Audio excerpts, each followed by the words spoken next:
Okay, let's jump into a few other things here. Sean Hannity, the Fox News host and propagandist, friend of Trump, he's refusing to say whether he has been vaccinated against COVID-19. And I have some thoughts as to why he's doing this. So we're going to listen to this. This is audio from Sean Hannity's radio program. I think that to some degree, Hannity is in a weird place now where he's kind of depressed that the guy he cozied up to for 4 years lost and is out of power, and increasingly people are no longer paying attention to Hannity either. So I think there's a bunch of things going on. But let's jump in here, listen to Sean Hannity, and talk about why he's saying what he's saying. Everybody knows about masks. Right. Everyone knows about social distancing. Everybody knows the vaccine's available pretty much now to anyone if you're over 16. Everybody knows what level of risk they want to take. Look, my attitude is, do your studying, know the science to the best that we can even say we have science involved in any of this. So that's kind of that aside where they love to throw in the idea that because our understanding of certain aspects of the virus have changed over the last 14 months, can we ever really trust anything that's coming from the scientific community? And this is part of the virtue of science. That science is a process that is self-correcting, where there are rewards for correcting information that previously we misunderstood. And in fact, that should make us trust more in the process. Okay, let's continue. Because they've gotten so much wrong. The great Dr. Fauci's been wrong so often. Okay, so maybe I should have played that first before mentioning. But again, the fact that Fauci early said one thing about masks, but then for the last 12 months has been saying the same thing, that's not a reason to discount what the medical science community tells us. And the only thing I would ask everyone is to be considerate of other people, especially older people, those with compromised immune systems, comorbidities, grandma, grandpa, mom, and dad. And if by that he means even if you are not at high risk, get vaccinated to protect them, then I'm with him. I'm not sure if that's what he means. So that if, at this point, I would assume that they're probably vaccinated. At least they have the opportunity to get it. If they didn't, that's another thing. Why do you have to answer the question? Oh, have you gotten your vaccine yet? Which vaccine did you get? How about it's none of your business? How about, Well, I mean, it's called making conversation. It's also, listen, right now, if my friends want to gather indoors, I ask if they're vaccinated, and I say, we're only doing indoor stuff with vaccinated people right now, other than unvaccinated but work from home because I'm vaccinated. Okay.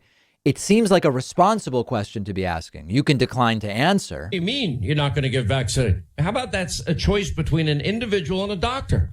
I'm very pro-science. I'm not anti-vaccine, but I'm also medical. I also am a libertarian believer in medical privacy. It's unbelievable. Everyone wants to know. Medical privacy applies to practitioners and it applies to records. And it's not about nobody can ask. I mean, essentially, he's almost saying you shouldn't even be allowed to say, how have you been doing lately? This is not what medical privacy means. It's like everyone now. I'll tell you, I probably would have told people my decision until everyone started demanding that I tell them what my decision is. My advice to everybody is research long and hard on everything you can get your hands on, and you can read the medical literature.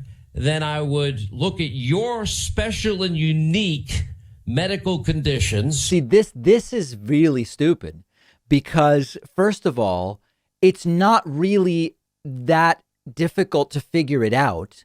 Secondly, looking at your specific situation is, again, the kind of Joe Rogan thing from earlier of if you're not at risk, maybe you don't get vaccinated. And if you read everything that's out there, as he suggests, a lot of what's out there is anti-vaccine trash. And that's what a lot of his viewers are finding on their Facebook accounts. Your health and talk to the doctors that take care of you. Or again, sure, ask your doctor. Most people don't need to have a conversation with their doctor about whether they should get vaccinated. Doctors that you respect in life and make an informed decision. And that's got to be an individual decision. And are there people that have had reaction to the vaccines? Yep. Should you read about that too? Yes, you should. Read it all. Yeah, I think it's good to understand the level of risk with getting vaccinated, which is extraordinarily low and in all cases lower than the risk of getting the virus. But that's fair. You should know that, 1 in 1.2 million of the people that got the J&J, women age 18 to 48, had a blood clot. Maybe if you're in that group, you opt for a different vaccine if that's a degree of risk that concerns you. I agree with that. No, I'm not. How can I possibly weigh in on whether everybody needs to be vaccinated? I don't know people's individual medical conditions. That is not my decision. That's your decision. You have the right to make your own decision. You can take whatever level of risk you might want to take. I just ask gently, think of other people, and especially those that would be more susceptible for the worst outcome in all of this. So some of what he's saying is okay, but then also, when his refusal to say, I would have told people my vaccination status until everybody started asking. That to me sounds like a cop-out where Sean Hannity was vaccinated. He doesn't want to say it because saying it will anger the anti-vax people in his audience much more than not saying anything will anger the vaccinated people in his audience. It just feels like a calculation to me. And interestingly, this isn't that dissimilar from what Donald Trump did in the sense of Trump was vaccinated at the White House in January. He didn't mention it. He said nothing.